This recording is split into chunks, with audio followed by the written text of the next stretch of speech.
Ma'am आप इतने साल से इस इंडस्ट्री में है तो मेनली क्या रीजन निकल के आता है why people are not able to crack the job position? Senior level जो लीडरशिप लेवल के लोग होते हैं उनके लिए मुझे एक सर्विस मैंने स्टार्ट की है जिस called job search management. On LinkedIn what you see is not the reality. So hi guys, welcome back to the another video, another learning session. आज की वीडियो स्पेशल क्यों है? क्योंकि आज हमारे साथ है करिश्मा मैम. करिश्मा मैम की स्पेशलिटी ये है उनकी कंपनी की कि वो कंपनीज की हेल्प करती हैं कि वो एक परफेक्ट एम्प्लॉय ढूंढ पाए एक अपनी पोजीशन के लिए. वो XYZ पोजीशन हो सकती है. मैम पर्सन की हेल्प करती है to get a job also. So इस वीडियो में हम प्रॉपर माइंडसेट जानेंगे कि अगर कंपनी हायर कर रही है तो क्या प्रोसेस है आपका, तो क्या माइंडसेट रहता है, और अगर आप खुद जॉब ढूंढ रहे हैं तो आपका क्या माइंडसेट होना चाहिए, आप में क्या क्या चीजें होनी चाहिए जिससे आपके गेटिंग सेलेक्टेड के चांस बढ़ जाए. तो thank you so much ma'am for getting the time for this video. Thank you so much, Ritik, for inviting me for this podcast. This is probably my third podcast on YouTube, so I'm really excited. And पहली बार ऐसा हो रहा है कि कोई एक इतना young budding digital marketer है जो मुझे इनवाइट कर रहा है. So I'm really excited for this. Okay. Thank you so much for inviting. Okay, sure ma'am. So ma'am let's start with the thing कि ये सब चीजों पे तो आएंगे कैसे कैसे हो रही है, but how you started your digital journey, एक बार उस पर बात करते हैं. Digital journey, when I started, when you say digital journey, as in when I started writing my resumes, right? That's what Yes. you mean. Yes. Great. So this happened when I was जब pandemic हुआ 2020, I lost my job. वो time पे क्या करूं समझ नहीं आ रहा था. ओके, जॉब तो करनी है, मतलब मैं ऐसी वर्कोहॉलिक थी. आई थॉट ओके नहीं, आई हैव टू वर्क, कुछ तो करना है. तो तब मैंने सोचा कि चलो 2-3 तले अलग चीजें ट्राई करी. एफिलिएट मार्केटिंग ट्राई किया, नहीं समझ में ही नहीं आ रहा था कि क्या हो रहा है ये, बिकॉज वो बैकग्राउंड नहीं था. फिर कहीं से जब थोड़ा थोड़ा जॉब मार्केट खुला तो मुझे एक अपॉर्चुनिटी दिखी as a freelance resume writer. तो मैंने वहां अप्लाई किया. फॉर्चुनेटली मेरा सिलेक्शन हो गया. उन्होंने मुझे एक अपॉर्चुनिटी दी, एक प्लेटफॉर्म दिया. I am really thankful to that person who gave me that opportunity. वहां से मैंने स्टार्ट किया. फिर resume writing as a freelancer करती थी. तो एक सीवी का कुछ पैसे मिल जाते थे, कुछ रुपए मिल जाते थे. Like I remember first was 400 rupees, right. उससे धीरे धीरे फिर रेज्यूमे राइटिंग के क्लाइंट्स आने लगे लिंक्डइन से. लिंक्डइन को मैंने अपने ऑप्टिमाइज किया. वहां से और बहुत ज्यादा डिमांड आने लगी कि लिंक्डइन ऑप्टिमाइज करो. एंड धीरे धीरे कोचिंग की भी आ गई. चलो आप इतना सब कुछ कर रहे हो, आपका रिक्रूटमेंट का बैकग्राउंड है, तो क्यों ना आप मुझे इंटरव्यू के लिए क्रैक करने के लिए भी प्रिपेयर करो. So I said okay, why not, I can do it. Confidence तो था ही, क्योंकि इतना काम किया है, इतना इंडस्ट्री में इतने लोग जॉब सीकर से बात किया, इतना हायरिंग मैनेजर से किया है. सो I decided, okay, let me take that experience and help these job seekers, because I really saw that there was a gap. Okay. कि लोग नहीं कर पा रहे थे. कि बहुत सारी ऐसी चीजें होती ना कि जब हम इंटरव्यू लेते तो हमें समझ में आता है यार ये गलत बोल दिया, इसने ऐसे नहीं बोलना चाहिए था, नहीं तो हम इसको सिलेक्ट कर लेते. तो वो सारी इनसाइडर इन्फॉर्मेशन मुझे लगा कि मैं इनकी हेल्प कर सकती हूँ. And that's how my journey started. Okay. तभी भी मैं जॉब करती थी, बट एज अ साइड मैं रेज्यूमे राइटिंग करती थी. कभी किसी का लिंक्डइन बना दिया वैसे. And then I started completely, मतलब 2021 से या आप नवंबर से मेरा फुल फ्लेज करियर ट्रांजिशन हो गया. With in few months, I would say with in 8-9 months मैंने पूरा अपना रिक्रूटमेंट से ट्रांजिशन कर लिया था कोचिंग में. ओके. और जब आपने रिक्रूटमेंट में थे तो वहां पे क्या क्या चीजें यू आर हैंडलिंग, लाइक आप किस किस पोजीशन के लिए हायर कर रहे थे और उसकी क्या क्या प्रोसेस थी? वैसे तो मैंने सब पोजीशंस किए हैं, जूनियर लेवल से सीनियर लेवल तक, बट मेरा ज्यादातर experience mid to senior level hiring में था. मिड लेवल आप समझ लो मैनेजर, सीनियर मैनेजर से लेके CFO CEO लेवल तक भी मैंने पोजीशंस पे काम किया है. मिड जूनियर लेवल पे भी BPO में हायरिंग करती थी, तो वहां का तो एक्सपीरियंस था ही. BPO में वॉल्यूम कस्टमर केयर एजेंट हो गए, आपके टेलीकॉलर्स हो गए, उनके लिए भी हायरिंग करती थी, बट वो बहुत कम टाइम था, 1 या 2 साल आप समझ लो. बट ज्यादातर mid to senior level positions पे मैंने काम किया है. तो एंड ज्यादातर नॉन IT में किया है. IT में भी थोड़ा बहुत किया, बट ज्यादा नहीं. ज्यादातर मेरा नॉन टेक बैकग्राउंड था.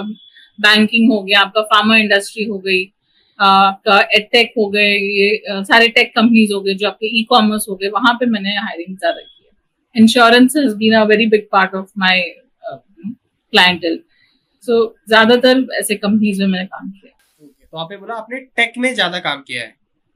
टेक में कम काम किया, नॉन टेक में ज्यादा किया। टेक में कम काम किया, नॉन टेक में ज्यादा काम किया। हाँ, ओके, सो मैम जितना मुझे पता है, मैंने सुना है कि टेक्निकल्स जो हायरिंग होती है उसमें इंटरव्यूज के बहुत ज्यादा राउंड्स होते हैं। हाँ, is it true? That is true. और नॉन टेक्निकल टेक्निकल में ऐसा क्यों होता है, मैं बताती हूँ। क्योंकि टेक्निकल में आपको सिर्फ बोलना नहीं है, आपको करना भी है, क्योंकि टेक कोडिंग होता है, उसमें बहुत क्या क्या आप कर सकते हो। कोडिंग में कुछ गड़बड़ नहीं होनी चाहिए। सिर्फ बोलने तो कोई भी बोल देगा हाँ मैं तो बना लूंगा, ये तो कर लूंगा, बट रियल में नहीं होता, तो प्रैक्टिकली दिखाना पड़ता है। इसलिए मल्टीपल राउंड्स ऑफ इंटरव्यू होते हैं वहाँ पे। ओके, और नॉन टेक में कितने राउंड्स कम हो जाते हैं? नॉन टेक में इतना भेदभाव क्यों है? नॉन टेक में देखिए नॉन टेक में ऐसा है ना, अगर कोई सेल्स का बंदा है तो हम उसे किसी को एक्चुअली लाइव सेलिंग करके नहीं बता सकते। तो वहां पे आप जैसे बोलते हो, कैसे कन्विंस करते हो सामने वाले को, उस पर ज्यादा इम्पोर्टेंस होता है। सो वहां पे कम होते हैं, बट नहीं, मैंने कुछ केसेस देखे हैं जहां पे भी टेस्ट होते हैं, कुछ एप्टीट्यूड टेस्ट हो गए, कोई पर्सनालिटी टेस्ट हो गए। यहाँ तक मुझे पता है, I don't know to quote, but I have heard कि गोल्डमैन सैक्स जैसी कंपनीज है तो वहां पे 8 राउंड होते हैं इंटरव्यू के। तो ऐसा नहीं है नॉन टेक पोजीशंस के लिए भी। तो it depends on company to company. ऐसा हम बोल नहीं सकते कि नॉन टेक में कम राउंड होंगे और टेक में ज्यादा होंगे, ऐसा कुछ नहीं है। कंपनी के ऊपर डिपेंड करता है कि उनका क्या क्राइटेरिया है, क्या फिटमेंट का तरीका है। कल्चरल फिट होता है तो कल्चरल राउंड भी आ जाता है। बिहेवियर इंटरव्यू होता है तो बिहेवियर इंटरव्यू क्वेश्चन भी पूछते हैं। एचआर उसमें ज्यादा इंपॉर्टेंट रोल प्ले करते हैं। टेक्निकल तो है ही फिर उस हिसाब से। तो डिपेंड्स ऑन कंपनी। ओके, और अगर हम बात करें कि मिनिमम टू मैक्सिमम एक कंपनी में कितने राउंड हो सकते हैं, और अगर हम उनको नेम भी देते जाए कि पहला राउंड ये होता है, सेकंड राउंड ये होता है, थर्ड राउंड ये होता है। मिनिमम आप समझ लो 2 राउंड होंगे मिनिमम, एंड मैक्सिमम तो फिर जैसे मैंने बताया 8 राउंड भी हो सकते हैं। उसकी कोई लिमिट नहीं है, अपर लिमिट नहीं है ऐसे। But I think personal view point of view से बोलूं तो 8 राउंड बहुत ज्यादा बोल सकते हैं ना, बहुत टीडियस प्रोसेस होता है। फिर 8 राउंड के बाद अगर बंदा रिजेक्ट हो गया तो आप सोचो उसका कॉन्फिडेंस लेवल कितना टूट जाएगा। यस, ये तो बात सही है। बट अब इस पे ये भी पॉइंट है कि अगर वो बंदा 7 राउंड क्लियर करके गया तो 8वें राउंड में ऐसी क्या कमी रह गई जो पहले फाइंड आउट नहीं हो पाई, जो वो 8वें राउंड में बाहर गया? तो ऐसी क्या फ्लॉज निकलते हैं लोगों में? Exactly, and that's the reason I don't recommend कि इतने 8 राउंड होने चाहिए। क्योंकि अगर बंदे में बात नहीं है, वो मतलब वो he doesn't have that right skill set or attitude to work, तो वो पहले 2 राउंड में ही पता चल जाता है। 8 राउंड के बाद रिजेक्ट करना does not make sense. However, her hiring manager का इंटरव्यू करने का तरीका अलग होता है। हर हायरिंग मैनेजर का जो वो चाहता है उस बंदे में, जो रिक्वायरमेंट होती है वो अलग होती है। तो वो एक बंदे ने सोचा नहीं इसका ये अच्छा है, चलो इसको आगे राउंड के लिए डाल सकते हैं।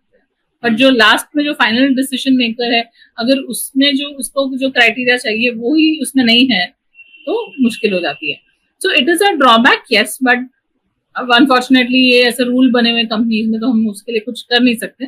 But yes, people are trying to अभी ज्यादा एम्प्लॉयर ब्रांडिंग ज्यादा पॉपुलर हो रहा है। Employer branding means now it is not just the candidate who is has to focus on their presentability और देयर कि वो अच्छा एक्सपीरियंस दे इंटरव्यूअर को, बट इंटरव्यूअर की भी रिस्पॉन्सिबिलिटी, एचआर की भी रिस्पॉन्सिबिलिटी है कि वो अच्छा इंटरव्यू कैंडिडेट एक्सपीरियंस दे। कल को आप मेरी कंपनी में इंटरव्यू करने आते हो तो आपका अच्छा एक्सपीरियंस होना चाहिए कि चलो भले ही मैं सिलेक्ट नहीं हुआ, मेरा अच्छा एक्सपीरियंस गया इंटरव्यू करने। ओके, राइट, क्योंकि अगर आप बोलोगे जैसे मैंने बताया 8 राउंड कर दिए, फिर बाद में आप रिजेक्ट हो गए, तो फिर आप कैसा लगेगा? तो वो आपका एक्सपीरियंस तो खराब हो गया ना। मतलब आपने, आप कल को कोई और आपको पूछेगा तो आप बोलोगे नहीं नहीं ये कंपनी में नहीं जाना। ऐसे वो ऐसे करते हैं, 8 राउंड लेके फिर रिजेक्ट कर देते हैं और रीजन भी नहीं बताते ठीक से। तो ये अभी बहुत पॉपुलर हो रहा है, एम्प्लॉयर ब्रांडिंग, कैंडिडेट एक्सपीरियंस, ये मैटर करती हैं चीजें। लेकिन आई एम हैप्पी दैट अभी बहुत पॉपुलर हो रहा है, मतलब people are, companies are taking care of it. But otherwise it is difficult to say कि कोई ऐसा क्यों हुआ, क्योंकि हर एक को अलग ओपिनियन होता है and everybody is free to give their own opinion. Okay ma'am, आप इतने साल से इस इंडस्ट्री में है, तो मेनली क्या रीजन निकल के आता है why people are not able to crack the job position? Why people are not able to crack the interview, you mean to say, right? उसमें बहुत अगेन वेरियस फैक्टर्स होते हैं। First is that they are not able to position themselves for that कि भाई I am the right fit for this role. And इसमें बहुत सारी चीजें मैटर करती हैं कि आप कैसे फर्स्ट इंप्रेशन दे रहे हो, आपका इंट्रोडक्शन कैसा है, आपका एंड कैसा है, आप कैसे आंसर्स दे रहे हो, राइट. सो वो कॉन्फिडेंस लेवल आपका तो ऑफकोर्स मैटर करता ही है. Main is and how are you positioning, कि जो वो इंटरव्यूअर सुनना चाहता है, do you understand what is he expecting to hear, and then accordingly you answer. So मानो या नहीं मानो, इसमें थोड़ी बहुत साइकोलॉजी समझने आनी चाहिए कि सामने वाला क्या एक्सपेक्ट कर रहा है मुझसे. ओके. एंड वही मैं अपने इंटरव्यू सेशंस में बताती हूँ कि ये क्वेश्चन अगर ये है, इसका आप क्या आंसर दोगे. फिर वो आंसर बताते हैं तो मैं अच्छा अब मुझे बताओ कि what are they looking for in this question. And then फिर वो आंसर जैसे भी बताते हैं मैं उनको बताती हूँ सही बोला गलत बोला. Can be make a one live demo में कि आप कुछ एग्जांपल्स अगर समझा पाए. Sure. So, for example, if I ask you a behavioral interview question, पूछती हूँ. So, tell me about a time when you had a conflict with a team member, and how did you resolve it? Okay. So, ये question है आपका. So, इस question से क्या आपको लगता है कि what is the interviewer trying to gauge? So, interview ये जानना चाहता है कि अगर फ्यूचर में अगर आप उसकी कंपनी में आए और वहां पे कुछ टीम में क्लैश हुआ तो how you are going to handle and how you are going to manage and how you are going to act. Correct. And how और अच्छा और कुछ आपको ऐड करना है तो मैं आपको पॉइंट बताऊं. आई गेस इसमें काफी सारी चीजें समअप हो जाती हैं. ठीक. You are correct. So how are you going to, if there is a conflict? Conflict means अगर कोई और बंदा है आपका उसके साथ नहीं बना, या कोई टीम मैनेजर है या कोई टीम मेंबर है जो आपके साथ अच्छे से बात नहीं कर रहा है या आपका उसके साथ नहीं जम रहा है, तो what will you do in order to handle that situation कि वो बाद में बात एस्केलेट ना हो और खुद अपने लेवल पे आप उसको सॉर्ट आउट करो. ऐसा ना हो कि ना, और मेरे साथ हुआ भी है केस. एक लड़का था, बोलता मैं इस बॉस को रिपोर्ट नहीं करूंगा. मैं बोला क्यों? मेरे वो तेरा बॉस है, you are your reporting manager. तो मतलब बात एस्केलेट होगी. मतलब he was not able to handle the conflict and neither the boss was not able to handle the conflict. तो ये बात अगर हम समझ जाए कि ये क्या सुनना चाहते हैं, भले ही आपने किया हो नहीं किया हो पास्ट में, that's a different question. But अगर आपको पता है कि वो क्या सुनना चाहता है, तो आप अपना आंसर वैसे बना सकते हो और आप उसको बोल सकते हो. और मैं ये बहुत बार बोलती हूँ लोगों को कि अगर आपने वो चीज नहीं करी है, कभी आपका किसी का कोई झगड़ा नहीं हुआ, बहुत अच्छे साधु संत आदमी हो, किसी से झगड़ा नहीं करते हो, तो फिर भी आपको बताना है कि आप क्या करो. और शायद हो सकता है नहीं किया, तो ये सोचो कि आप what will you do if this happens, and then say as if you have already done it in the past. मैं ऐसे उनको समझाती हूँ. तो ऐसे मैं कोचिंग अपने सेशंस में उनको ट्रिक्स एंड सब कैसे आंसर करना है ये सब सिखाती हूँ. तो अगर इसका मैम आंसर होगा तो इसका क्या आंसर होना चाहिए? ओके. सो इसका आंसर मैं ऊपर से बताऊंगी क्योंकि स्टार मेथड हम यूज करते हैं. Situation, task, action and result. ठीक है. तो सिचुएशन में हम ऐसे बोलेंगे. So yes, in my last company when I was working, I had a team member who was always, whenever we had a meeting, he used to always disregard my inputs. Whenever I used to give an input regarding the project, regarding the campaign that we were running, he used to always disregard it, saying that this is not going to work out. I mean, I did understand that for once or twice, but I saw that there was a trend. He was doing it on a continuous basis. In order to make sure that, I felt that there was a tension between him and me. Even I did not like it. Rather than approaching my manager, what I decided is I had a one-on-one discussion with him. I wanted to understand his point of view. Is there something that he did not like about my inputs, particularly because of which he was disregarding them? Or is it something about me that he did not like? So I decided to have a one-on-one conversation with him. And he explained him and I put my point across. He was trying to be defensive in the beginning. But I try to tell him that, see, my goal is not to cause chaos or cause conflict here. I want to work with you. I know you have a lot of experience. I also bring some experience, but I want that we should work collaboratively for the betterment of our company and the campaign that we're working on together. So if there's anything that you do not like about my ideas, my inputs, I would appreciate to give me feedback rather than directly disregarding it. So I can also learn from where I'm going wrong, what are my mistakes, and then I will work on it.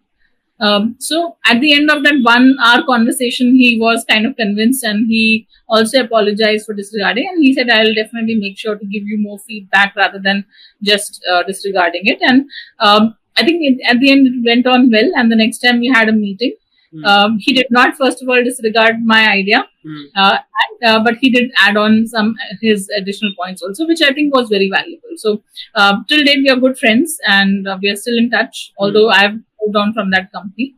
And this is how you would answer. Okay, okay, nice. इसमें So इसमें आप क्या, हाँ, sorry, please continue. नहीं, इसमें हम क्या कर रहे हैं, एक स्टोरी क्रिएट कर रहे हैं, क्योंकि ये आपके साथ हो चुका है पास्ट में. It's a story. You're going to share it as a story कि भाई मेरे साथ ऐसा हुआ, तो मैं, जैसे हम नॉर्मली स्टोरीज बताते हैं, अरे मैं कल वहां गया था तो मेरे साथ ऐसा हो गया, मैंने उसको दिया, तो ये आप एक स्टोरी बता रहे हो.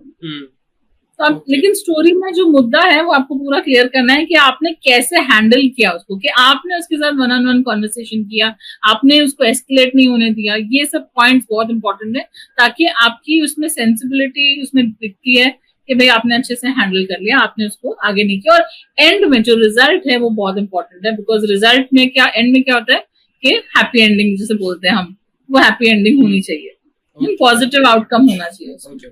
मैम आपने इस आंसर से पहले 3 फ्रेमवर्क बोला था, कुछ 3 पॉइंट फ्रेमवर्क, वो फ्रेमवर्क क्या है? Situation, task, action and result. ये स्टार मेथड बोलते हैं. Situation, task, action and result. Situation, task, action and result. Okay, yes. तो ये एक टेक्निक होती है आंसर करने की, बिहेवियरल इंटरव्यू क्वेश्चंस जो होते हैं. एंड जब भी ये इंटरव्यू क्वेश्चंस हो, जैसे can you tell me about a time और डिस्क्राइब अ टाइम, और या आप बोल सकते हो कि या tell me about a time, describe a time और give me an example of, ये 3 टाइप से अगर जब क्वेश्चन स्टार्ट होता है, this means it is a behavioural interview question and you need to use the star method. Behavioral interview question मतलब they want to see that how would you behave or react in that particular situation in simple terms. ये ऐसा, it is not the definition, I am trying to explain it in simple terms. कि आप उस समय उस situation में कैसे behave करते हो, कैसे react करते हो, वो देखना चाहते हैं. तो कैसे देखेंगे, आपको एक सिनेरियो, hypothetical situation बोल के, या आप पूछेंगे आपके साथ अभी ऐसा कभी हुआ तो आपने क्या किया.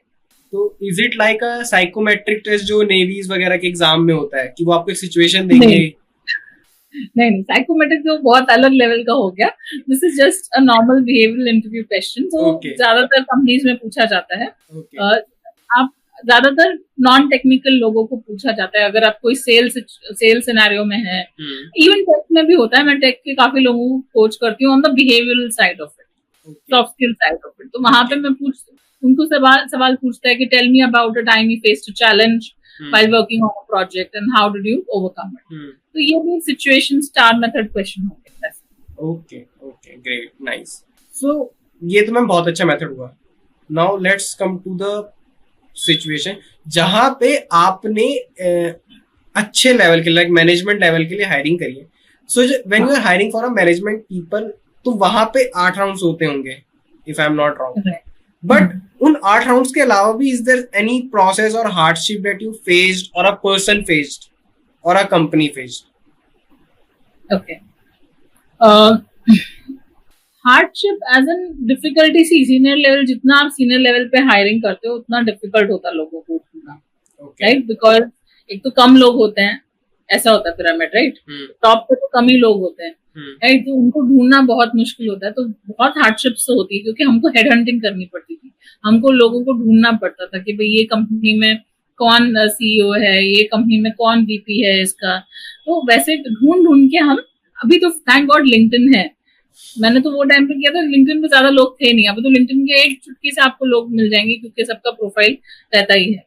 तो पहले तो करना बहुत मुश्किल होता था. मैंने तो कंपनीज में कॉल करके उनके सिक्योरिटी, जो ट्रांसपोर्ट के लोग होते हैं ना, जो ट्रांसपोर्ट अरेंज करते हैं, उनके लोगों से उनके नाम और नंबर निकाले कि ये डिपार्टमेंट में कौन कौन लोग हैं, इनके नाम और नंबर को. क्योंकि हमको पता नहीं था कि कौन है, कितने, हमको मैपिंग करनी होती थी, तो हम लोग करते थे. बट चैलेंजेस तो आते हैं. टू आंसर योर क्वेश्चन, हर कंपनी में जैसे 8 राउंड नहीं होते हैं, बट हर कंपनी में जो सीनियर मैनेजमेंट लेवल पे 4-5 राउंड तो होते हैं। कभी कभी वो बिजनेस प्लान बनाने बताएंगे कि come up with the business plan. हमारा अभी न्यू, अगर आप ऐसे सीनियर लेवल पे ज्वाइन कर रहे हैं तो ऐसे तो नहीं कर सकते ना। आपको क्या वैल्यू ऐड करोगे आप उस कंपनी में, क्यों हम आपको हायर करें, वो बताना पड़ेगा। सो वी आस्क कि आप बिजनेस प्लान सबमिट करो, राइट। कि अगर आप सेल्स के बंदे हो तो आपके पास अभी कितने क्लाइंट्स है जो आप हमारी कंपनी में ला सकते हो, तो अगले 3 महीने में आप कितने क्लाइंट्स लाओगे। सो उससे हमें अंदाजा हो जाता था कि कितना रेवेन्यू आ सकता है उससे। तो वो भी एक क्राइटेरिया बन जाता है कि भाई कोई हमारी कंपनी में बिजनेस डेवलपमेंट रोल के लिए आ रहा है या सेल्स रोल के लिए आ रहा है, तो उससे पता चल जाएगा कि चलो इसे हम ले तो ये हमारे लिए इतना बिजनेस लाएगा, तो हमारा कॉस्ट जो है वो हम उतना कॉस्ट हम उस पर खर्च कर सकते हैं कि हम उसको सैलरी दे सकते हैं।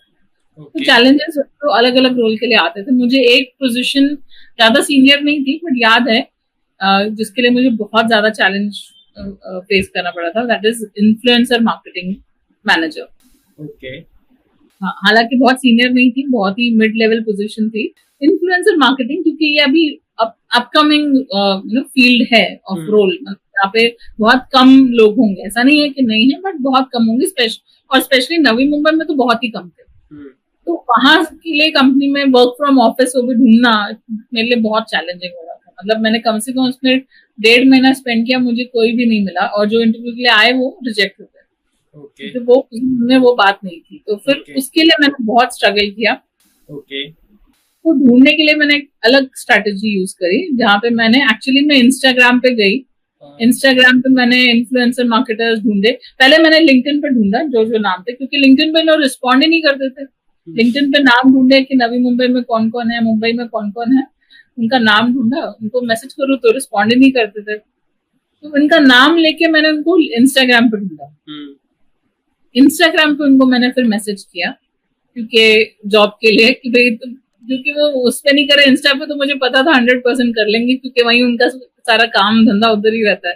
तो मैंने उस पे इंस्टाग्राम पे मैंने उनको मैसेज किया। फिर वहां पे मैंने कम से कम 10-12 लोगों को मैसेज किया होगा, तो वहां से फिर मुझे 5 रिप्लाई आए। 10-12 लोगों को, ज्यादा लोगों को नहीं किया था, 12 लोगों को ही किया था। तो उन्होंने 5 लोगों ने रिप्लाई किया, उसमें से 2 तो नवी मुंबई से बहुत दूर रहते थे तो वो आ ही नहीं सके।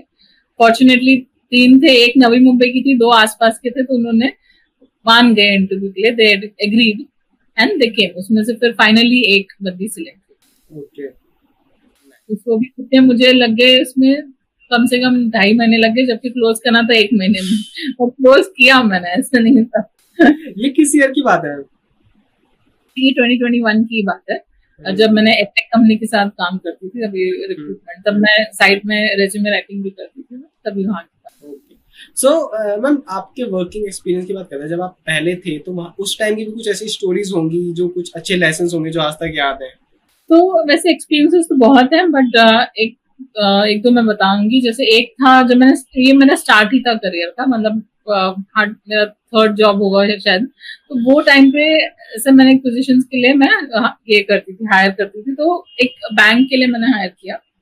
वो बंदा अच्छा था, सिलेक्ट हो गया, सब कुछ हो गया, उसको ऑफर लेटर मिल गया, he accepted the offer, right. Unfortunately उसकी ज्वाइनिंग थी ऐसे 15 दिन में ही थी, तो मैं भी खुश हो गई, चलो 15 दिन में ज्वाइनिंग है, उसका जैसे ही ज्वाइन करेंगे उसका फटाफट इनवॉइस रेज करेंगे, अपने अगले महीने इंसेंटिव आएगा, ऐसे सोच कर एकदम खुश हो गई। और मैंने जिस दिन डेट ऑफ ज्वाइनिंग पे मैंने उसको फिर कॉल किया। उससे हम क्या करते थे, फॉलो अप करते हैं, जैसे अभी परसों ज्वाइन करना है तो हम उसके 1 हफ्ते पहले से ही फॉलो अप करना शुरू कर देंगे कि कैसा है हाल चाल, ये सब करके। ही वाज स्पीकिंग नाइसली, बहुत हाँ ma'am everything is fine, I will join, don't worry ma'am, ऐसे करके बोल रहा। जिस दिन ज्वाइनिंग के 1 दिन पहले भी मैंने कॉल किया, so tomorrow is your joining, are you excited? तो बोलते yes yes ma'am, I am very excited, I will be joining tomorrow, don't worry.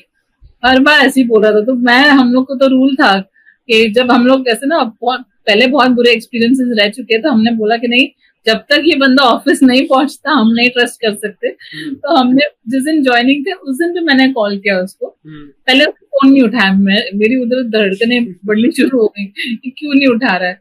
फिर थोड़ी देर बाद मैंने फिर से कॉल किया, then he picked up the call. मैंने बोला you're joining today, right? So, yeah ma'am, I'm on the way, I was in traffic so I couldn't pick up your call, sorry ma'am। मैंने बोला ठीक है, कोई बात नहीं। फिर मैंने बोला चलो अभी ज्वाइन कर ही गया, ट्रैफिक में पहुंचने में थोड़ी देर ज्यादा ही देर नहीं लगी। मैंने बोला चलो पहुंच गया। फिर मैंने बोला थोड़ी देर फिर से ट्राई करती हूँ, तो नहीं, फिर उसके बाद एचआर का कॉल आया, where is that person, he on the way, he will be joining. She said, उसने भी कुछ नहीं बोला, उसने ठीक है, हो सकता है पहले दिन ट्रैफिक है, कुछ देर हो गई होगी। फिर आधा घंटा हो गया, मैंने बोला अभी कॉल करके देखती हूँ। बोलते ma'am I just reach, I am in the building, I am joining, I am going in the building. फिर मैंने चलो ठीक है, ज्वाइन कर लिया। 1 घंटे बाद फिर एचआर का कॉल आया, तो Karishma where is he, what is that? उसने बोला मैं बिल्डिंग में हूँ। 1 घंटे बाद जब मैंने उसको कॉल किया, उसका नंबर ही स्विच ऑफ, उसके अंदर फोन उसने ऑन ही नहीं किया उस दिन। फिर नेक्स्ट डे मैंने उसको कॉल किया, तब रिंग जा रही थी, but he did not pick up. हम लोग भी बोलना है, हम लोग दूसरे के फोन से करते थे, मेरे कलीग के फोन से मैंने फोन किया, तब तो उसने नहीं उठाया। फिर ऐसे 3-4 बार किया, फिर मैंने 2-3 दिन रुक जाती हूँ मैं, तो इतना मेरा दिल टूटा कि पूछो मत। 4 दिन बाद फोन किया तो उसने उठाया, फिर कोई रीजन दिया, फिर मैंने बोला मैं तो उसको सुना दिया, और फिर मैंने बोला अभी नहीं ऐसे उसको करना। That was a really bad experience. And मतलब आई कुडंट बिलीव कि कोई इतना लेवल का झूठ भी बोल सकता है कि मैं पहुंच गया हूँ, मैं बिल्डिंग में हूँ, और फिर वो नहीं ज्वाइन कर रहा। Okay. That was one incident. The other incident that I remember, हाँ, मेरा एक ज्वाइनिंग था जिसमें बहुत हाई लेवल की, मतलब सीटीसी, मतलब it was a senior level position I would say. तो ऑलमोस्ट 40 लाख की सीटीसी उसको ऑफर हुई थी। उसने ऑफर एक्सेप्ट किया, एंड देन लास्ट मिनट पता नहीं क्या हुआ suddenly, and after accepting the offer, that lady थी इस बार तो, एंड सीनियर लेवल, तो आप समझ सकते हो सीनियर लेवल तो बहुत कम बैकआउट्स होते हैं, बट ये एक्सपेक्ट नहीं था मुझे कि भाई सीनियर लेवल पे आके वो ऐसे करेगी। पहले एक्सेप्ट कर लिया, I am joining on 9th ऐसे करके कुछ तो डेट उसने बताई थी। इन्होंने टिकट भी बुक कर ली इसकी कि भाई चलो अच्छा है टिकट, क्योंकि उसको ट्रेनिंग के लिए दूसरे लोकेशन पे जाना था, उन्होंने टिकट भी बुक कर ली। And then after booking the ticket, after 2 days she saying I am sorry I can not join. हम लोग अरे परेशान, एचआर भी परेशान, मैंने टिकट बुक कर लिया, उसने पहले तो टिकट कैंसिल की, नहीं तो उनको कैंसिलेशन फीस भी भरनी पड़ती ना ज्यादा। फिर मैंने पूछा उसको क्या, बोली नहीं मेरा कोई प्रॉब्लम है, मेरे ऑफिस में रिलीव नहीं कर रहे। मैंने बोला ऐसे कैसे रिलीव नहीं कर रहे, या तो तुम्हें काउंटर ऑफर मिला है। तो बताया नहीं, उसके बाद उसने कॉल उठाना ही बंद कर दिया। आई एज्यूम दैट उसको काउंटर ऑफर मिल गया होगा अपनी कंपनी से। मेरा but I lost almost, I mean I could have earned good revenue of 3 lakhs, मेरे लॉस हो गया मेरा, बट होता है ऐसे कभी कभी। Part of this industry, sorry, it's a part and parcel of this industry. Okay ma'am, यहाँ पे आपने काउंटर ऑफर एक वर्ड यूज किया है, तो काउंटर ऑफर मोस्टली लोगों को किस लेवल पे मिलता है? लाइक अगर किसी का जॉब पीरियड है कि उसको 2 महीने का नोटिस देना है, 3 months का नोटिस देना है, सो वो काउंटर ऑफर कितने लोगों को मिलता है और किस तरह के लोगों को मिलता है?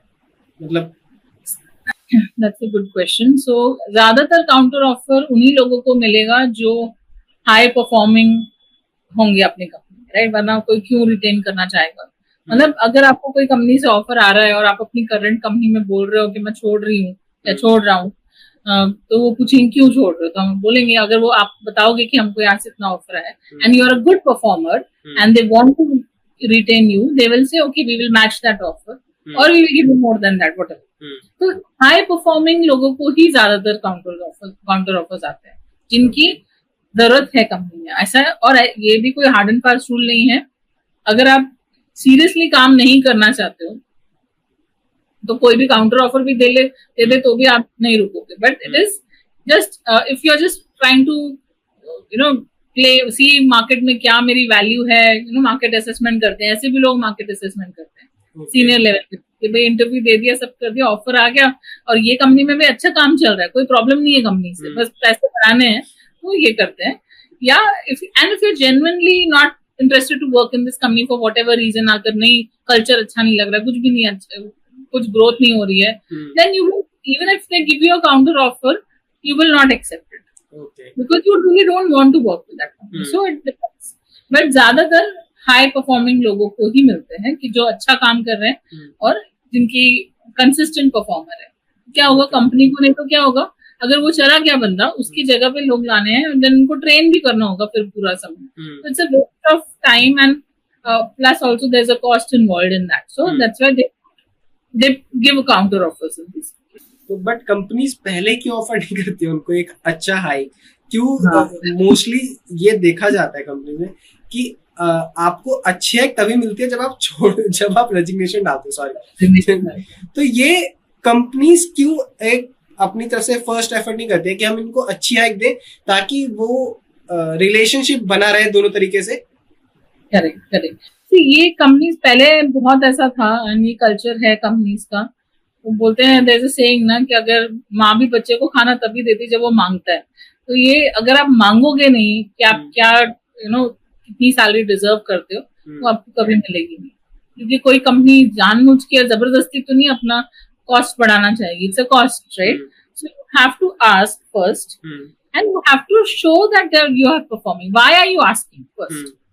पहले तो आप पूछोगे, फिर ये भी जस्टिफाई करना ना, आप क्यों मांग रहे हो इतनी? आपने क्या कर लिया इतने एक साल में जो आप ये हाइक डिजर्व करते हो?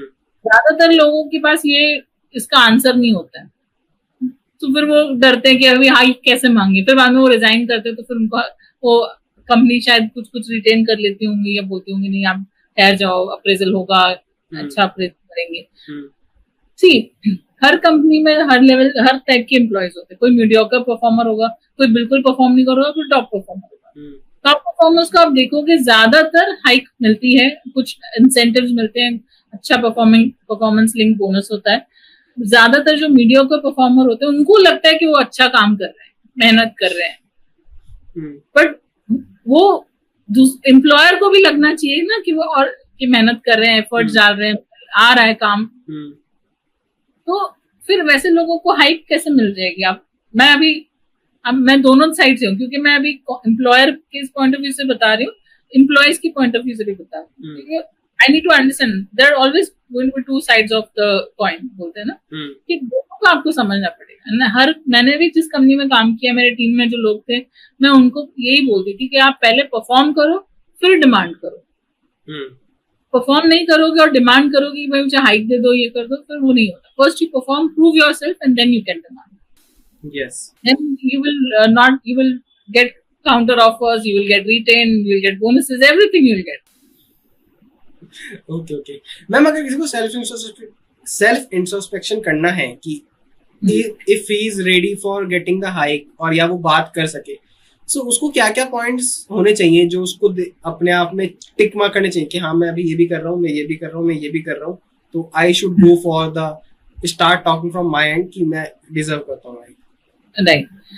सो नॉर्मली मैं क्या बोलती हूँ अपने स्टूडेंट्स को, क्योंकि मैं स्टूडेंट्स को ज्यादा कोच करती हूँ, तो मैं उनको बोलती हूँ कि अभी से ही आपको ये एक बना के रखना है कि आपने जो भी काम किया है, जो भी परफॉर्मेंस किया है आपके KRA के अगेंस्ट, आप उसको एक कहीं पे आप सेव कर लो, like you document it, right? And of course appraisal cycle तो 1 year का ही होती है, तो आप 1 year से पहले आप हाइक मांग नहीं सकते unless it was committed to you in the interview कि we will review your performance in 6 months and then we will give you an appraisal. जब वो होता है तो आपको अप्रेजल 6 months में मांगना चाहिए, otherwise you have to wait for 1 year to perform and then ask for appraisal. So आपको सबसे पहले तो जो KRS जो आपको मिलते हैं जॉब के समय जब ऑफर होता है, उसके अगेंस्ट आपको देखना है कि आपने क्या क्या काम किया है, क्या क्या आपने अचीव किया है, and you have to document it on a month basis.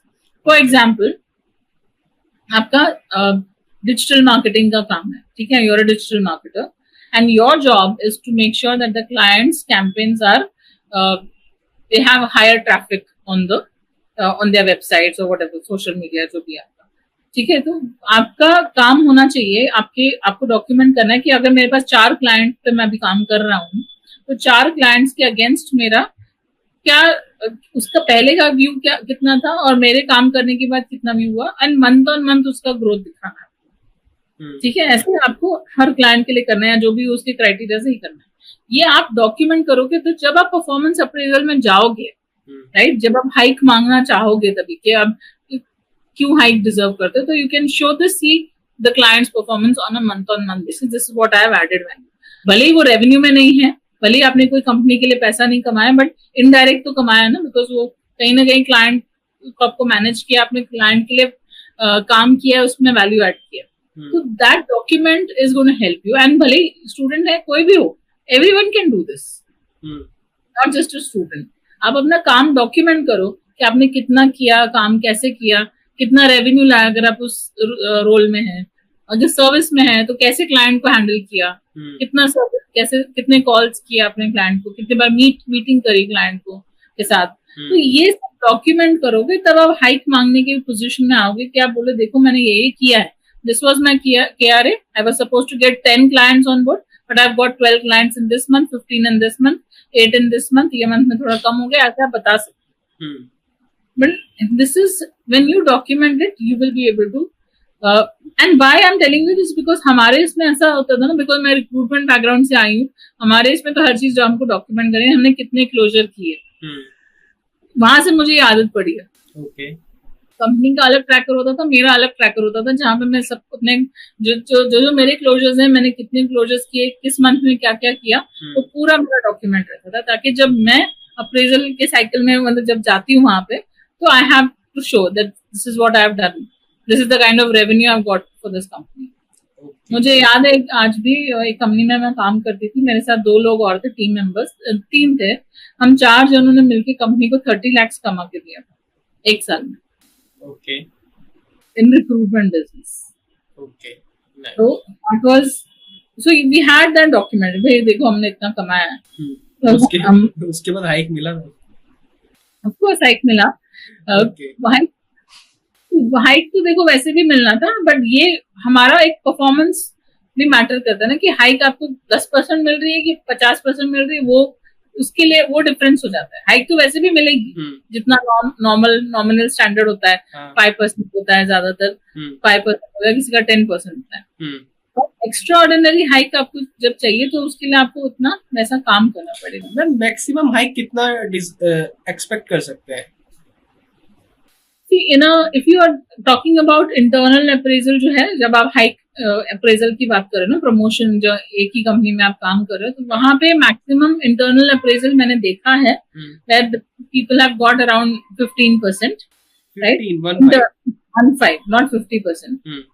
50% उनको ही मिलती है जो एकदम सीनियर लेवल के लोग होते हैं, भले वो कुछ करे नहीं करे, that is a different story, but they get those kind of hikes. Because नहीं, I am just kidding, but of course वो भी उनका ज्यादा काम होता है, स्ट्रेटेजी, विजन, वो सब करता है, एग्जीक्यूशन का काम तो जूनियर्स ही करते हैं। तो बट ज्यादातर मिड लेवल आप अगर आप पूछोगे तो वहां पे 15% is hike, that is hike. Okay. और अगर आप स्विच कर रहे हो तो स्विच कर रहे हैं तो भी अभी मार्केट रेट, अभी आप सब बोलते हैं as per the market standard कभी भी 20% से ज्यादा नहीं होते हैं। तो एनीवेयर बिटवीन 20 to 25% है। कभी कभी again this is subject to an industry. अभी आप आईटी में बोलोगे तो आईटी में नहीं 20%, आईटी में तो ज्यादा मिलता है, राइट? 30-35% भी जाता है। नॉन टेक में 20-22%, 25% तक मिलता है, उससे ज्यादा नहीं मिलता। But again it depends on the industry that you are in, right? अगर आप बोलोगे कि मेरे को टेलीकॉम में 50% चाहिए, नहीं हो सकता, वो इंडस्ट्री में के ऊपर डिपेंड करता है। But if you segregate between tech and non tech, tech में ज्यादा मिलती है ऑफ कोर्स, एंड स्टार्टअप्स में तो अभी आपको पता ही है क्या। Okay, nice. So ma'am, employ की हमने बात की, how your journey as employ. अब let's come to the point, talk about how you start your own company. कैसे वो डिसीजन लिया आपने कि this the right time to start something of on, right? So I think entrepreneurial spirit मेरे अंदर पहले से ही थी, क्योंकि मैं जिस रोल में थी वहां पे रिक्रूटमेंट बिजनेस था, तो हर टाइम ऐसे ही था कि चलो सैलरी तो आ रही है बट काम करना है इंसेंटिव के लिए। तो वो एक होता है कि भाई काम किया, क्लोजर किया, वो इंसेंटिव मिला, वो अलग से था। तो एक एंटरप्रेन्योरियल स्पिरिट था कि भाई ये सिर्फ सैलरी नहीं उठानी है, हमको एक्स्ट्रा इंसेंटिव भी कमाना है, राइट? तो वो था पहले से। मुझे बहुत लोग तभी बोलते थे कि करिश्मा अपना बिजनेस स्टार्ट कर लो। तब मैं नहीं करती थी, तब डरती थी कि क्या करूंगी, बिजनेस कैसे करूंगी, क्लाइंट कहाँ से लाऊंगी। बट नाउ आफ्टर 18 years, मैंने लास्ट ईयर स्टार्ट की थी अप्रैल में। मैंने उससे पहले फ्रीलांसिंग करी। जब फ्रीलांसिंग का वो चखा ना मैंने, वो टेस्ट कि भाई फ्रीलांस कहीं किसी के साथ एम्प्लॉय ना बन के भी आप इतना पैसा कमा सकते हो, जब मुझे समझ में आया तब मैं अभी तो नहीं करना काम किसी के साथ, अभी अपना खुद का करना है। बिकॉज जब क्यों जरूरत है किसी एम्प्लॉयर की, when you have the ability and capability to do it yourself.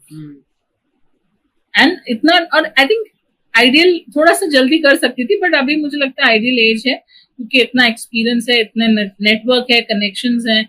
I have been fortunate कि भाई मेरे पास गुड कनेक्शन जो मेरे थे ना, वो मैंने लेवरेज किए. मेरे पास जो क्लाइंट्स हैं, जो बिजनेस है, मेरा ज्यादातर क्लाइंट्स और बिजनेस बोल सकते हैं आप गुडविल से आता है. तो जो मुझे याद है, मेरी क्लाइंट है जिसको मैंने प्लेस करवाया था, तो उसने अपने भाई का सीवी, अपनी भाभी का सीवी उसने अब मुझसे बनवाया. तो ऐसे मल्टीपल क्लाइंट्स मेरे को मतलब ऐसे ही रेफरेंस से आते हैं, which is I think really good.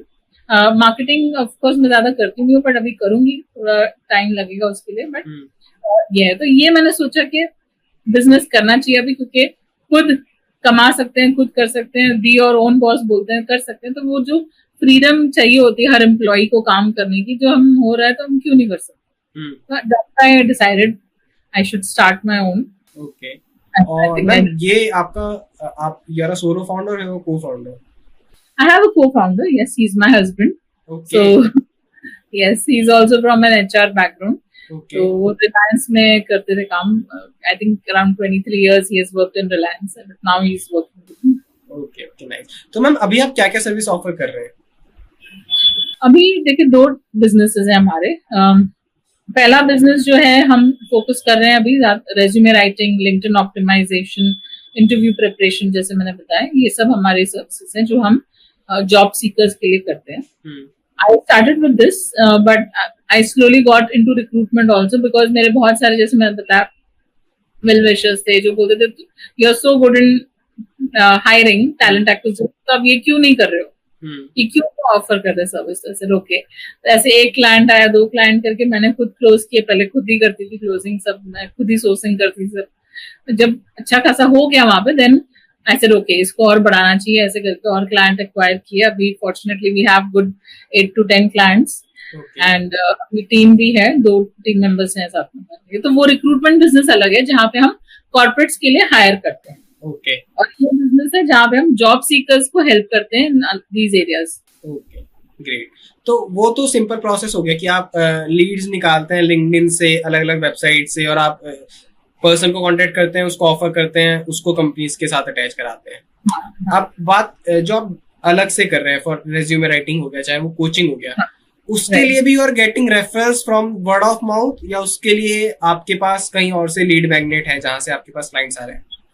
हाँ, अभी तो लिंक्डइन से ही मुझे ज्यादातर क्लाइंट्स आते हैं, एंड उसमें भी वर्ड ऑफ माउथ आता है. तो जैसे मैंने बताया, एक बंदे ने लास्ट ईयर मेरे से बनाया था, तो इस ईयर उसने अपनी वाइफ का बनवाया सीवी, ऐसे करके आते हैं. बट ज्यादातर लिंक्डइन से है, but I got it from LinkedIn. So LinkedIn is my main source of getting these leads. Okay, okay, great. और जो भी मैम आपके टीम मेंबर है, वो बेसिकली केवल रिक्रूटमेंट में है? हाँ, अभी रिक्रूटमेंट में कर रही हूँ, क्योंकि रिक्रूटमेंट में ज्यादा पोजीशंस हैं, ज्यादा काम है, वहां पे सपोर्ट चाहिए. मैं ज्यादा टाइम उसमें नहीं दे सकती, मुझे कोचिंग में ज्यादा मेरा टाइम चला जाता है. I can't. तो अभी मैम कोचिंग में क्या प्रोसेस रहता है आपका? आप क्या मतलब आपका कुछ सेट मॉड्यूल है कि आप पहले ये सिखाएंगे, ये सिखाएंगे, ये सिखाएंगे, या कुछ और प्रोसेस है? राइट. तो कोचिंग, अगर आप इंटरव्यू कोचिंग पूछेंगे सिर्फ, तो उसका भी मैंने ज्यादातर मैं 4 वीक का प्रोग्राम रखती हूँ. बट आज मैंने देखा है कि 4 वीक ज्यादा किसी का टाइम नहीं होता, स्पेशली जो वर्किंग प्रोफेशनल्स हैं, जिनको अभी जॉब स्विच करनी है, तो उनके लिए मैं कस्टमाइज कर देती हूँ. But I normally have a 4 week coaching program, जिसमें फर्स्ट वीक में मैं आपको आपका पहले असेसमेंट लूंगी, देखूंगी कि आपके क्या क्या एरियाज वीक हैं, क्या स्ट्रॉन्ग पॉइंट्स हैं आपके. So it will be like a interview, but a discussion also. So I will ask that person a lot of questions. Then I will identify कि क्या प्रॉब्लम है इसकी, तो मैं उसको बताऊंगी कि ये आपके एरियाज में थोड़ा वीक है, like maybe communication is weak और body language is not good. ये सब मैं नोट डाउन करके उनको थोड़ा हाईलाइट करूंगी. Then I talk about the introduction, जो tell me about yourself question कैसे आंसर करना है. देन द स्टार मेथड, ये नेक्स्ट वीक में होगा, बट विद असाइनमेंट्स. ऐसा नहीं है कि भाई सिखा दिया तो उसका कोई फायदा नहीं है. तो इसलिए मैं 4 हफ्ते ले रही हूँ, क्योंकि मैं एक वीकेंड पे सिखाऊंगी, हफ्ता दूंगी उनको काम करने के लिए, असाइनमेंट करने के लिए, अपने ऊपर काम करने के लिए, and then next weekend review होगा. वैसे 4 वीकेंड्स का मेरा प्रोग्राम रहता है. Okay. But like some cases में मैंने थोड़ा कस्टमाइज भी कर दिया था क्योंकि उनको इतना वेट नहीं कर सकते, तो उनको मैंने फास्ट ट्रैक बोलते हैं ना, ऐसे फास्ट ट्रैक भी कर सकते हैं हम उनको. But this is 4 week, and then by the 4th week we have at least 2 mock interviews. Okay. And उसके बाद अगर और additional mock interview लगा क्योंकि मुझे लगा improvement नहीं आ रही है, then do additional mock interviews. Okay, great. Ma'am, can we share some kind of a PDF or a document file where people can prepare for their interview in the description box? Do you have something like that? Sure. We do have a checklist. I have prepared a checklist for everything. So for interview preparation also, I have a checklist. I can share it with you. You can share it with your audience. Okay. So people, please like the video and share with your friends जो struggle face कर रहे हैं, और don't forget to subscribe the channel. Let's move ahead with this video.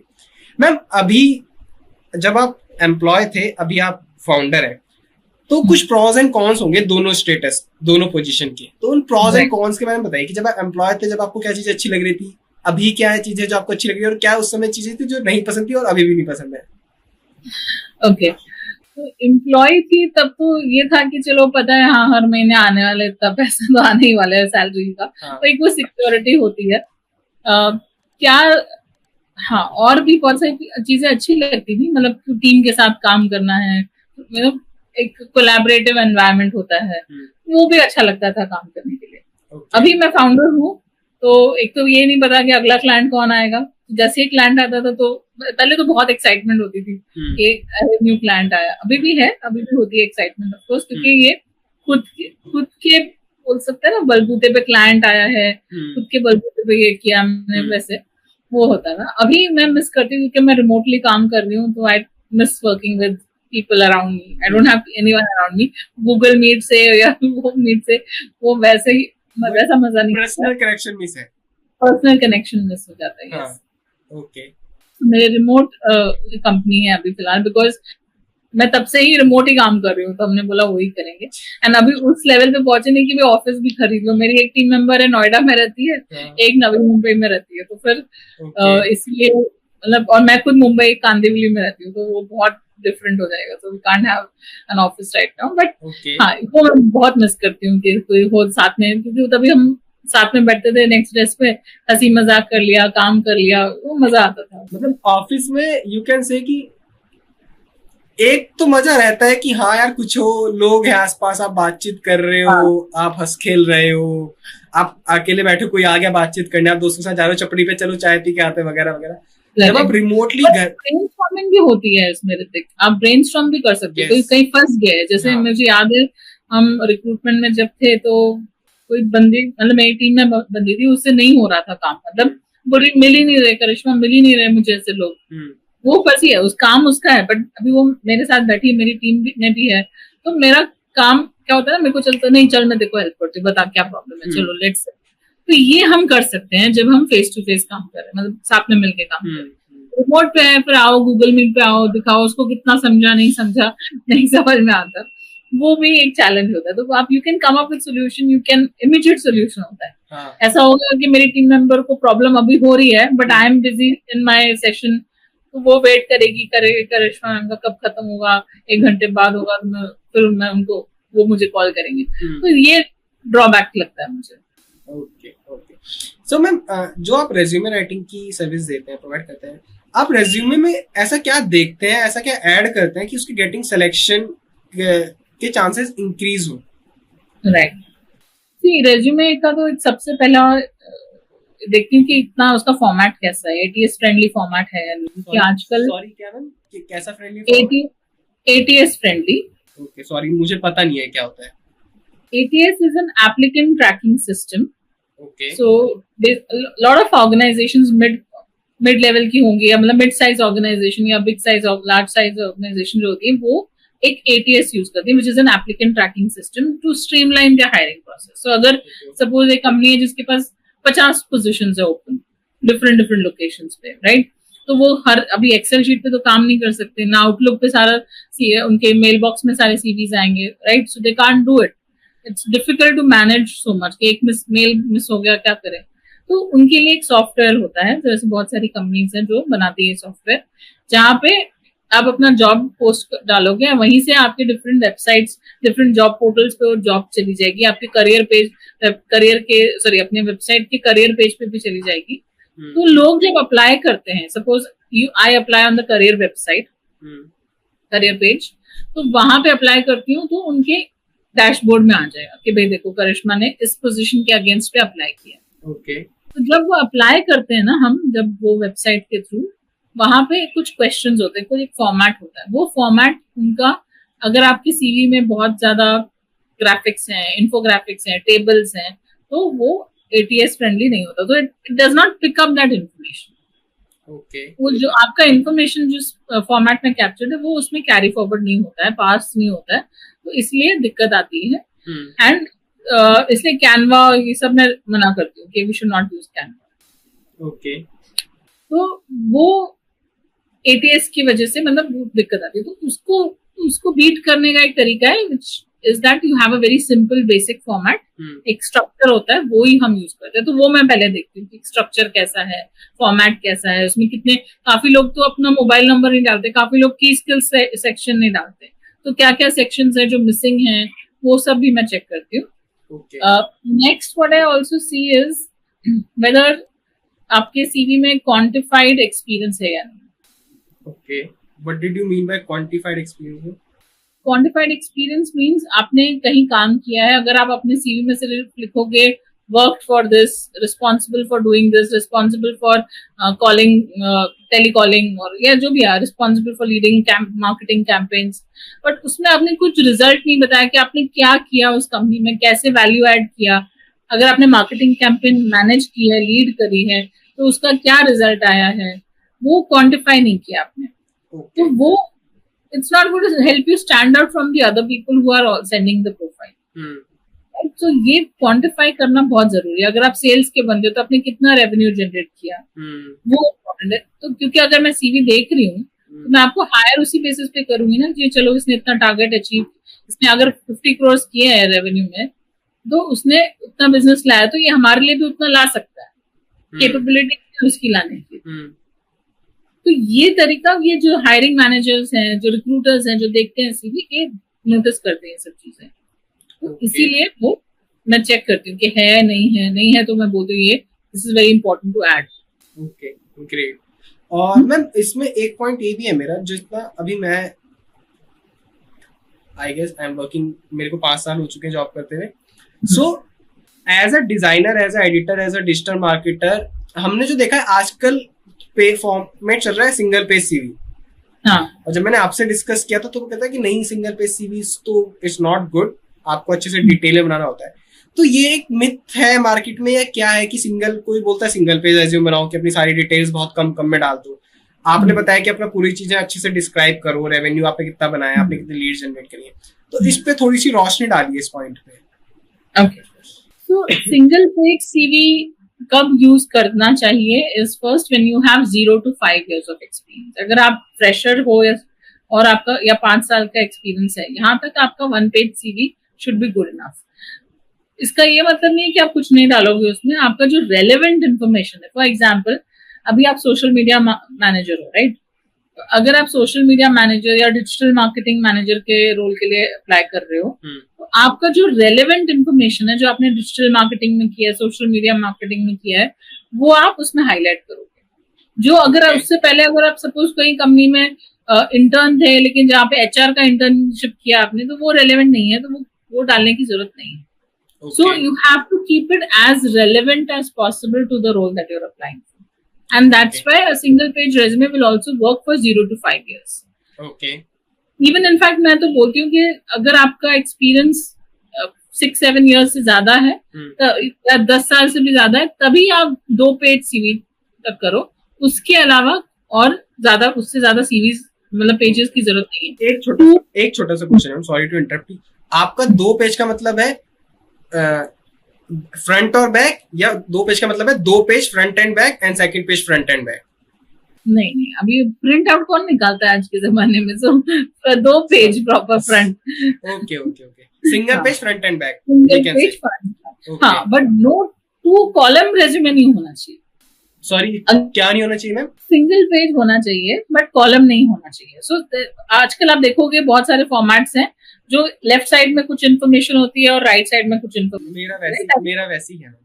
हाँ, तो that is called a 2 column format. दिखने में अच्छा लगता है, पर हमको दिखने से क्या करना है, हमको सिलेक्ट सीवी शॉर्टलिस्ट होना है ना। तो हमें सिंगल कॉलम फॉर्मेट रखना है, क्योंकि ये सिंगल कॉलम फॉर्मेट एटीएस जब अप्लाई करते हो वो करियर पेज में, वहां पे दिक्कत आती है। तो ये आप कहाँ यूज कर सकते हो? अगर आपको यूज करना ही है, अच्छा गुड लुकिंग फॉर्मेट होना चाहिए, तो when you are sending it directly to someone, अगर आप मुझे मेरे ईमेल आईडी पे डायरेक्ट भेज रहे हो तो आप भेज सकते हो, क्योंकि वहां पे एटीएस नहीं है। अगर आप इजी अप्लाई ऑप्शन आता है लिंक्डइन पे, कभी कभी आपने देखा होगा इजी अप्लाई, वहां पे आप यूज कर सकते हो, क्योंकि वहां पे इजी अप्लाई मीन्स वो लिंक्डइन में ही रहेगा, it is not going to an ATS. वहां आप यूज कर सकते हो।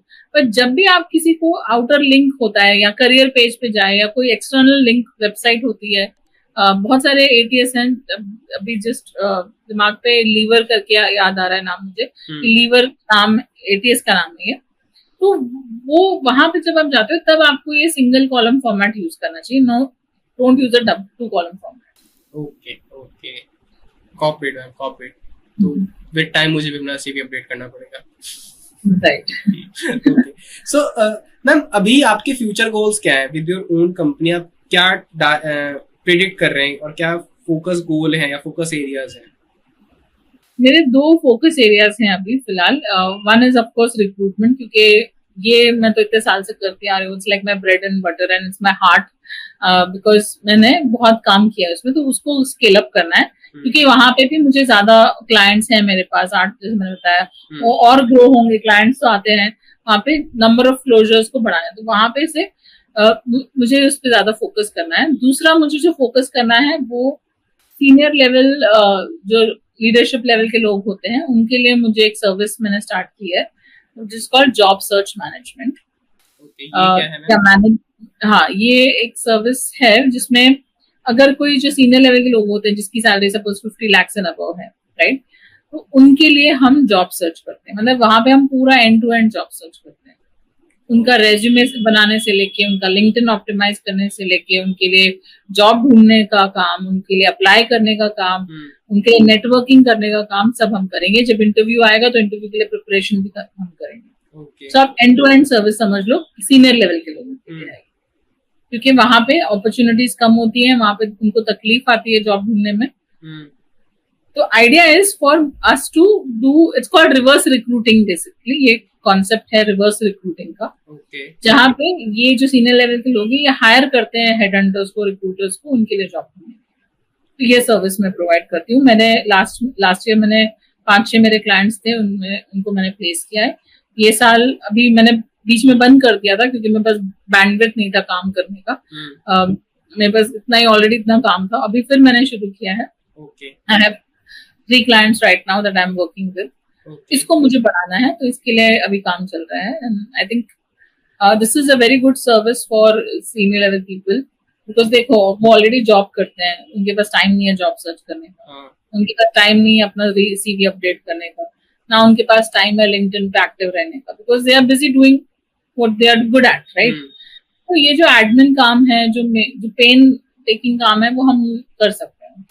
सो मैम, इन लोगों को आप रीच आउट कर रहे हैं या they are reaching out to you? अभी तो देखो, they are reaching out to me because through my LinkedIn and through references like I said, but अभी I will start reaching out to them, because तभी scale होगा, नहीं तो scale नहीं होगा। ये एक दो क्लाइंट ही होते रहेंगे, राइट। क्योंकि आप समझ सकते हो कि कितने इंक्वायरीज आएंगे और कितने लोग उस प्राइसिंग के लिए मान जाएंगे, क्योंकि ये हाई टिकट सर्विस है। ओके, तो can we reveal the price? आप क्या चार्ज कर रहे हैं या this is the confidential thing? Confidential है, I can give you a range. Okay, so it starts minimum as lowest is 50,000. Okay, it can go up to 1,50,000. This is for a month or for no, for 6 months आप समझ लो। उसके बाद अगर और extend करना है, we can extend it. तो for 6 months 50,000 rupees. Yes. Okay, और आप उसमें क्या प्रॉमिस करते हैं कि आप उनको कितना CTC हाई, क्या कितना? हाँ, तो अभी फिलहाल देखिए, इट्स नॉट अ, मैं और ऑनेस्टली कोई जो जो जॉब प्रॉमिस कर सकता है ना, दैट इज फेक. ऑनेस्टली कोई भी जॉब प्रॉमिस नहीं कर सकता. Why? Because there are multiple factors to it. मैं जॉब ढूंढ के दे दूंगी, उसने इंटरव्यू में नहीं अच्छे परफॉर्म किया तो आई am not liable for that. Yes. My job is to get that person.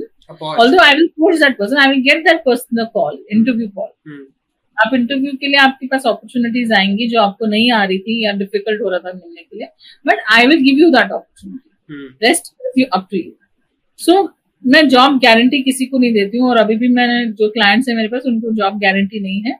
मैंने उनके लिए काम कर रही हूँ ताकि वो उनको काम ना करना पड़े. They are paying me for the service that I'm providing. Done for you service. हाँ, done for you service. It's like मेरे को वीडियो एडिटिंग नहीं आती है तो मैंने किसी और को दे दिया, है ना. बट इसका ये मतलब नहीं है कि वो मेरे वीडियो बनाना शुरू कर देगा, ऐसा नहीं है ना. तो what I'm trying to say is, see, and I think job guarantee भी तब मैं दे पाऊंगी may be in the future, may be 2 years down the line, जब मेरे पास इतना सॉलिड नेटवर्क होगा कि मैं उसको लेवरेज कर सकूं, उनको बोल सकूं कि हाँ यार इसको यहाँ लगा दो, उसको वहां लगा दो. अभी नहीं हो सकता ना. एक फोन जा रहा है और हाँ वो बंदा प्लेस, चलो ठीक है, हो गया आपका काम. मेरे पास ये कैंडिडेट है, इसको रख लो जॉब पे. वसूली भाई हूँ जैसे. होपफुली वो टाइम भी आएगा बहुत जल्दी.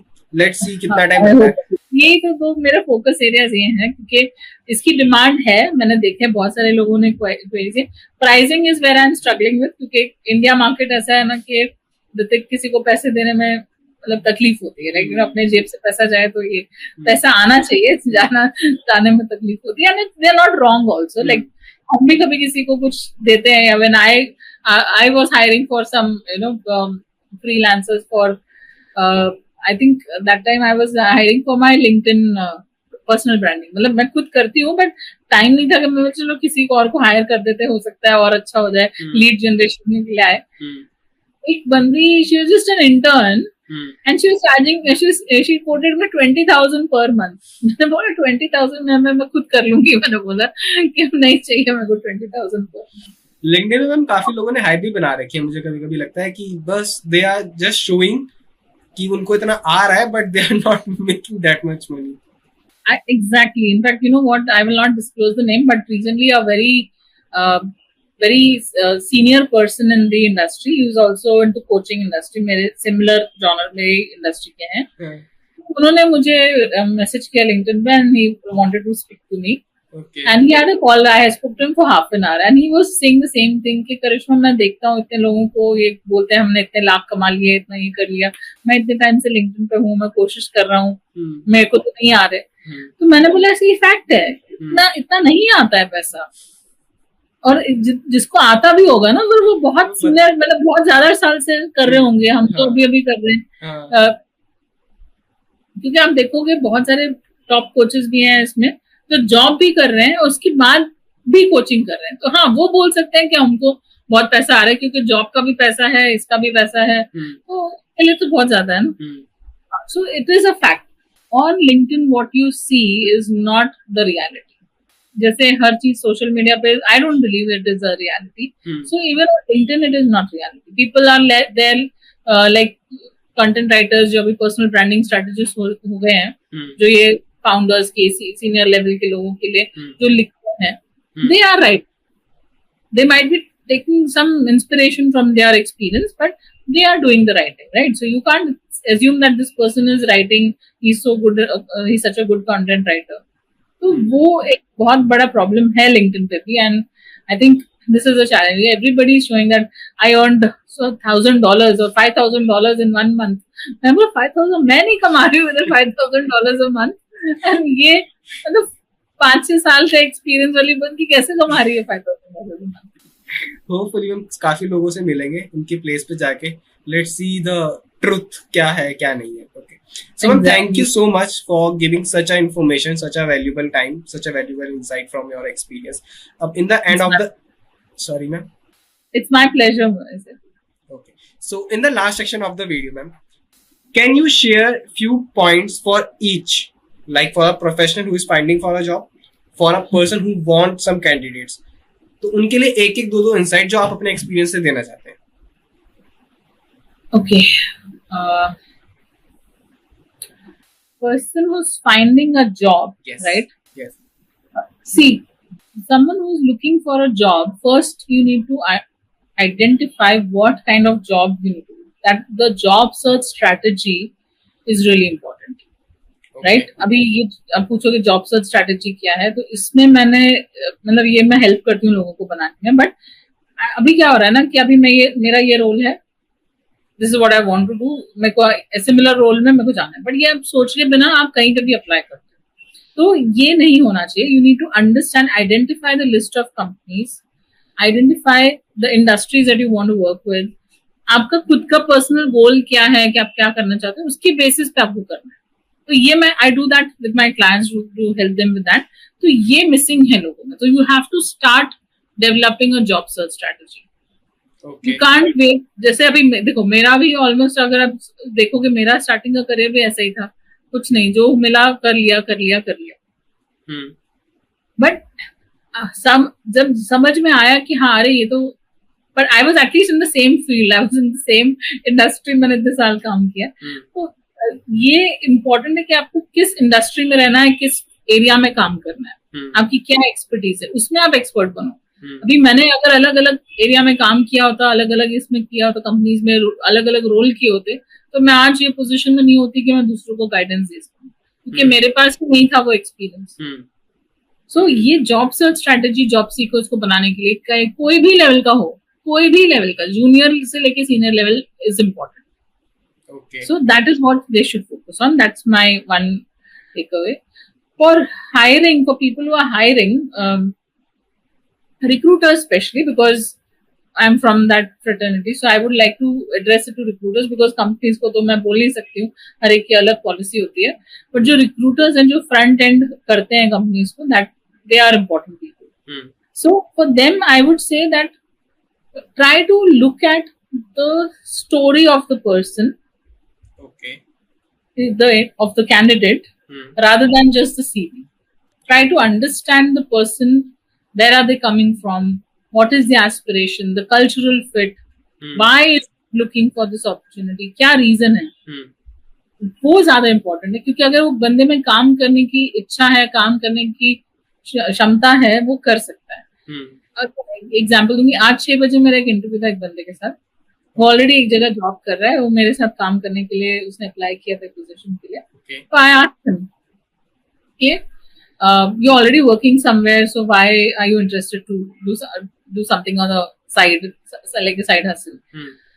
I have a lot of dreams, I have a lot of aspirations, I have financial responsibilities also. इसलिए करना चाहता हूँ. तो मैंने बोला okay, what is your aspiration? Where do you see yourself in 5 years? सवाल पूछा as an interviewer. So he said, my aspiration is that I want to build my own company, my own e-commerce company. I'm working on the idea. My goal is in the next 5 years, I should have 5 crores. Okay. And he's already working a very late night shift, I suppose. उसके अलावा भी वो मेरे साथ दिन में काम करने को रेडी है. So वो बंदे की क्वालिटी, मतलब I will hire that person in a jiffy. एक स्पार्क है उसमें. Aspiration. He has a spark in him. And that's what you should look for. क्योंकि अगर जिसमें स्पार्क ही नहीं है काम करने का, तो कितना भी अच्छा हो ऑन पेपर्स, कम्युनिकेशन में कुछ डजंट मैटर, तो वो नहीं कर पाएगा, सस्टेन नहीं कर पाएगा. Yes, very true, man. Yeah, so these are the 2 nuggets of wisdom, I would say. Sure, ma'am. Thank you so much, ma'am, for giving me your time and share such information journey. I really appreciate your work. I really appreciate your experience. People, if you're still watching the video, definitely you will get some kind of information or value from this video. Please, for that, like the video, subscribe to the channel, comment if you have something to ask from the ma'am. We will try to answer your queries. And you can find all the social media links and the website link in the description box below. Please follow the ma'am. And if you want to build your resume or any kind of a coaching for your job hunting, please connect with ma'am. Ma'am, please try to answer the comments if we can. Absolutely, Ritik. Thank you so much for inviting me here again. And you're also doing a wonderful job, I must say. When I said that incident about this guy, I thought about you as well, that you are also young and you're putting in so much efforts. You're building something for yourself. That's wonderful. Honestly, I feel inspired by looking at even younger people like you, because this is what is required in the future, right? So good job. I appreciate you, and thank you very much again to invite me for this. Thank you so much, ma'am. And people, like, share, subscribe. Don't forget. Thank you so much.